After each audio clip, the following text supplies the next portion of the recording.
6:48, we've been following breaking news this morning in South Carolina as we take a live look. The Eastover, South Carolina area. Searchers have been scrambling to try and find two people who police say drove past a flood barricade and are now missing. Crews in that area are also working to fill a sinkhole that has reopened and has been threatening to damage the Beaver Creek Dam. Local evacuations are going on this morning. People in harm's way got a call from officials early today to pack up and get out of the way. Hi again and good morning, everyone. Thanks for waking up with the Valley today. I'm Lisa Bedeau here with Kyle Bosch. We now are sitting at 11 minutes before 7 o'clock, and we're starting our nonstop news and weather to the top of the hour to help you plan your day. Pink ribbons can be seen all over this month to raise awareness about breast cancer. And it's not just raising awareness about breast cancer, it's also taking action. The Valley Today's Christy Larson has been live all morning from the Roger Maris Cancer Center in downtown Fargo, and specifically the Edith Sanford Breast Cancer Clinic. And Christy, what can you tell us about why we're dealing with a different A word, if you will, this month? Action, not just awareness. Yeah, that's right. You know, a lot of people and doctors say a lot of people know that this month is already Breast Cancer Awareness Month. So a lot of people are aware, but now it's also about taking action. And what they mean by that is not only action for getting yourself signed up and checking into a clinic and getting your own exams done, getting your mammograms done, but they also want you to take action in being a little bit more aware of where your money is going if you make donations, about going to events that are helping patients who are going through cancer treatments. So one of the things they want to do is make sure if you are donating to a foundation, know where your money's going. Is it going towards research? Is it going towards care for patients? They also wanted to make sure people understand that 1 in 8 women are going to be diagnosed with breast cancer in their lifetime. So since that number is so big, they want you to start taking action now in your lifetime. There are some ways that you can reduce risk right now. I think when we're thinking about risk, one other action item I would like everybody to take is to search online for the NCI Breast Cancer Risk Assessment Tool. Take that test. It's a calculator. If your score comes up greater than 20% lifetime risk, then I would recommend being seen in a breast cancer specialty clinic to look at other ways to reduce your risk and better screen for people. But yes, that's not 100% either. There are still people even that get cancer. So if you notice something that is not normal for you, I think get checked despite your family history and despite your risks. Now, another way to reduce your risk right now is lower your alcohol intake, making sure you're exercising and being healthy. And then again, Kyle and Lisa, it's all about getting into a breast clinic and getting yourself checked, since 230,000 women every year are told they have breast cancer, and 2,300 men are told that every year as well. It's all about action and not just awareness this month. Christy Larson reporting live for us. Thank you, Christy. Time to get a look at weather and traffic on the ones now, as we are at, well, a little bit late, 6:52, but we won't hold it against ourselves, I guess. Meteorologist Lisa Green, freeze and frost advisories for people just waking up. Yeah, our time's frozen a little bit too because temperatures are below the freezing mark in some places. We have a freeze warning in effect in many parts of northern Minnesota. Frost advisory for much of the Red River Valley until 8 a.m. So about another hour left on this. And temperatures are cool. We're at 30 degrees in Thief River Falls, 28 in Grand Forks, 33 in Fargo, 25 in Bemidji, Wadena at 27. A little milder out to the west. Devil's Lake's a warm spot at 43 degrees this morning. All in all, though, we'll all need our jackets as we're stepping out the door. And looking at our satellite picture here, we've got some clouds that are pushing through. But otherwise, it looks like we'll see some sunshine today. We've got a beautiful sunrise in progress. As you can see here on our tower cam, our hourly forecast for today shows temperatures rising into the mid-60s, increasing clouds and increasing chances for some rain showers later on this evening and into tonight. So the last couple of hours here, 6, 7 o'clock in Fargo Moorhead. Sooner than that in the western viewing area, and that will continue marching eastward.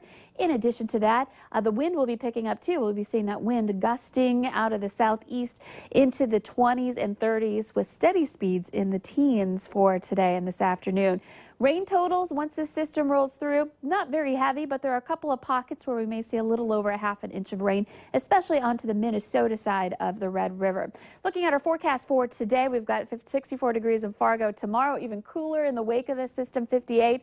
but we recover. We're not heading to winter just yet. We've got temperatures that are going to be back into the 70s, even an 80-degree reading for Sunday. This is all just in time for the weekend. Let's check in on traffic with Al. Good morning, Lise. Good morning, everyone. I am westbound on Interstate 94 this morning. Heavy traffic out here. Absolutely heavy traffic. Got to be careful switching lanes. Make sure you're signaling and giving yourself and the person ahead of you and behind you a little bit of extra room as well.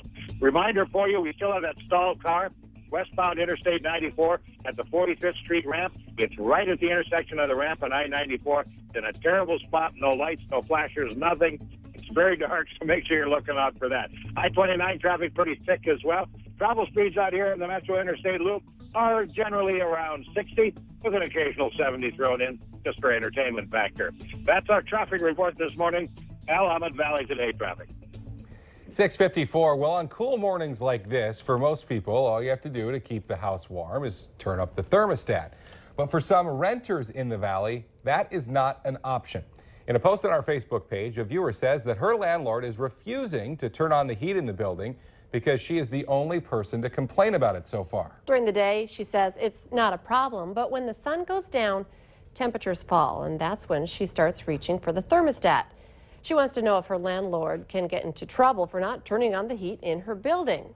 The short answer is no, because in North Dakota and Minnesota, there aren't any laws requiring a landlord to maintain a specific temperature for their tenants. Many cities, though, do have ordinances that tell landlords when they must turn on the heat in their buildings. If you have any questions, you should call your city inspection department. The Minnesota State Patrol has identified one of 2 men killed when their pickup hit a sugar beet truck in Clay County. 23-year-old Ricardo Gutierrez of Borup, Minnesota, was the passenger in the pickup. The driver was also killed, but his name has not yet been released. Police say the crash happened when the pickup crossed the center line on a highway near Felton, Minnesota, late Monday night. 2 North Dakota men convicted of using a skate shop as a front to sell illegal drugs have avoided prison. Tom Tepley faced 30 years and Stephen Johnson faced 25, but a judge yesterday sentenced both to probation, saying character references on behalf of the defendants influenced his decision. Prosecutors say many people were taken to hospitals after they used synthetic marijuana that they bought from the pair. A Moorhead man has been officially charged with chasing a deer until it drowned in a Minnesota lake. The Mahnomen County attorney says Stephen Tim is now charged with 2 misdemeanor counts: animal cruelty and chasing a wild animal with a motor vehicle. A witness last month says that they saw someone chasing a buck with a pontoon on Tullabee Lake until it died. Tim says that he was simply trying to steer the deer back to shore. A national protest against pesticides on potatoes hit the Fargo-Moorhead area yesterday, and the Fargo company being targeted is responding to the criticism. The group Toxic Taters was outside a Moorhead McDonald's, encouraging the chain to make good on a promise to reduce pesticide use in their potato supply chain. The group is targeting R.D. Offutt, a Fargo company which supplies some of McDonald's potatoes. Now, in a statement, Offutt says it continues to, quote, reduce the use of chemicals on farms while practicing application processes that are industry leading and, most importantly, best for the environment, end quote. However, those at the protest say that R.D. Offutt is not doing enough and are harming people in rural areas. A North Dakota city is paying up to try and keep a white separatist from taking over their town. City officials in Antler, in the northwestern part of the state, are buying vacant land from a private seller to keep Craig Cobb from moving into town. Cobb started trouble in the town of Leith 2 years ago when he tried starting a community of white supremacists there. The city of Antler has set up a GoFundMe account and is asking for the public's help to ease the financial stresses on the town. It was a rare save for a special Minnesota rescue team, and it was all caught on GoPro camera. Very cool video. Check this out. An injured hiker near Split Rock Lighthouse on the North Shore had to be pulled to safety by a helicopter crew on Monday. The 61-year-old woman had dislocated her hip, and it would have taken a long time over rough terrain for people on the ground to get her to safety. So the Minnesota Aviation Rescue Team was called into action, and they got her out in just 8 minutes. The Twin Cities-based chopper crew gets called out about 15 times a year. Well, it might be a good idea to wake up the kids a little early and bundle them up this morning. Today is International Walk to School Day. That's when kids are encouraged to take the sidewalk to walk or take their bike to class. The designated day aims to raise awareness about physical activity, pedestrian safety, traffic congestion, and concern for the environment.